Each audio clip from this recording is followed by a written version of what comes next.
अच्छा कहले देखिए जदि आपन को किए कहती कलरा को रोषे कले जमा भी पिता लगेनि आपड़ विश्वास कले ना किंतु मु कहबी मु जो भाव कलरा को रोषे करी आपण मैंने से रोषे करती कलरा जमा भी पिता लगेनि से किसी छोट छोट टिप्स सब मो भिडियो शेयर कर शेष पर्यंत निहाती देखते। नमस्कार मु प्रज्ञा आपन स्वागत करुच्ची प्रज्ञा होम किचन को। जमा भी लेट करवानी चलते देखा आज रेसिपी जेहेतु आपण मैंने रेसिपी प्रथम देखिए जानी सारे मुझे गोटे कलरार रेसिपी शेयर करी। कलरा जो मैंने खाइबा को पसंद करती मु ग्यारंटी दूसरी यहीपरि भाव बनातु से बहुत पसंद करेंगे। कलरा न खाऊला लोक मैगी मैगी खाइबे तो से प्रथम ये किसी कलरा को भल भाव परिष्कार पानी रे धोई नहीं।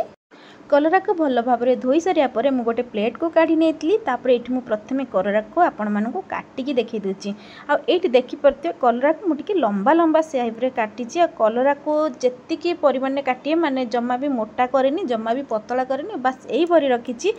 कलरा को काटी सारिया पर आलू को मध्य देखिपे मुझे कौपरी भाव काटी मुझे आलू को जमी पोस्त बनाती से अनुसार मुझे काटी आलू और कलरा को काटी सारिया पर मुझे पुणी आउ थे भल भाव में परिष्कार पानी रे धोई नहीं।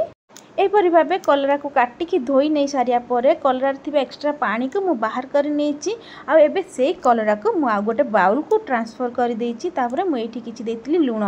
कलरा पिता न लगे यहाँ गोटे सिक्रेट प्रथमे मुझे किसी लुण देकी 10 मिनिट कभर घोड़े रखी देती देखिपारे कभर खोलिकी मुझे चेक करते पानी अच्छी प्रथम तो आम कलरा धोईकी तार एक्स्ट्रा पानी गुरा सब काढ़ी देते तापर भी जिते आम लुण देते सब कलरारू पानी बाहरी से पानी को मुझे भल भाव में चिपुड़ी आ गोटे प्लेट को नहीं एक्स्ट्रा पानी जोड़ा रहा से मुझे फोपाड़ी देती। एबे मु गैस उपरे कड़ाई को बसैला पर कड़ाई गरम हो सारा पर मुझे किसी सोरिष तेल देती तापर ये किसी हलदी देती जेहेतु आम कलरा लुण देती से एक्स्ट्रा लुण देवाक पड़नी से कलरा को दे सारिया पर मुझे भल भाव में कलरा को भाजी नहीं कलरा को एपट सेपट कर भाजी नापर मुझे कभर घोड़े किसी समय ताको सीझापी छाड़ी देती ये देखिपे कलरा आमर भल भाव में सीझी आसला कलरा को टिके लो फ्लेम रे भल भाव में भाजी नहीं आपण मैंने देखी जानीपे माने जमती कलरा ऊपर टे लाल लाल हो आसो कलरा आमर पूरा भल भाव में सीझीज आठ देखिपारे मुझे कलरा को पूरा भाजिकी रेडी कर गोटे प्लेट को मुझे काढ़ी नेबी आठी मुझे गोटे मसला प्रस्तुत कर जो किसी धला सोरिष जीरा रसुण सह लंका को बास एतिकी ही मसला रहा से सेम कड़े जो थी कि आम आलू और कलरा को भाजी से कड़े में आउ कि सोरिष तेल देती अल्प परिमाण मुझे 5 फुटण देती फुटण टे भल भाव में भाजी सारिया पर काटिकी रखी था पियाज को देती किसी समय पर्यंत मुझे भाजी नहीं ये देखिए भाजिकी पूरा रेडी होबे आम से सोरिष पेस्ट को देकी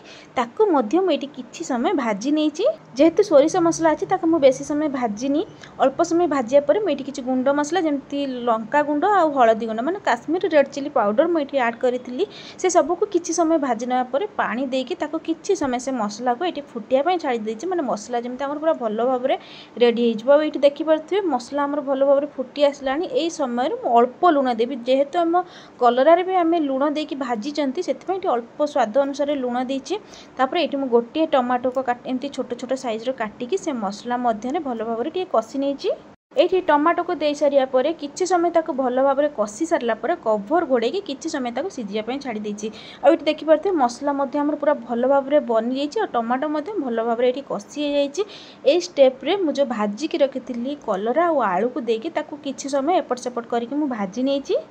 आ जो मैंने कलरा खाऊ नथिबे थरे थरे तांको एहीपरि भावे कलरा रेसिपी बनैकी दियंतु जार नाम कलरा चोरचोड़ी जोटा कि खाइबा बहुत टेस्टी होता है आ बहुत कम समय रे मध्य बनी जाए आ ये देखिपारे कलरा आमर भल भाव में भाजी हो किसी समय कभर घोड़े ढंके नहीं ये कभर खोलला देखिपे मसला आमर पूरा भल भाव में बनी जाए कलरार जो चोरचोड़ी सेटा बनिकी पूरा रेडी हो जाए कलरा रे जदि किछि कम समय कि कम परिश्रम हेल्दी और टेस्टी रेसिपी बनैया चाहूँगी मुझे तो कहबी ये रेसिपीटा सबुठ बेस्ट होता है आउ ये रेसिपीटी आपण मानक किपरि लागिला कमेंट बॉक्स रे निहाती मतामत जणेबे थरे थरे कलरार ये रेसिपीटा बनैकी देखंतु मु ग्यारंटी दूची पिता तो लागबनी ता सहित बहुत टेस्टी लगे जितेबाला भी आणबे ये रेसिपीटा ही बनैया को इच्छा हे आ जदि मो चैनल रे आपण माने नुआ अछंती प्लीज सब्सक्राइब निहाती करंतु आ इंस्टाग्राम रे किंबा फेसबुक रे देखुथिले फॉलो तो निश्चय करंतु रहिली देखा आ गोटे नुआ वीडियो रे थरे थरे बनैकी टेस्ट करंतु भल लगी लाइक कमेंट शेयर और सब्सक्राइब निहाती करंतु।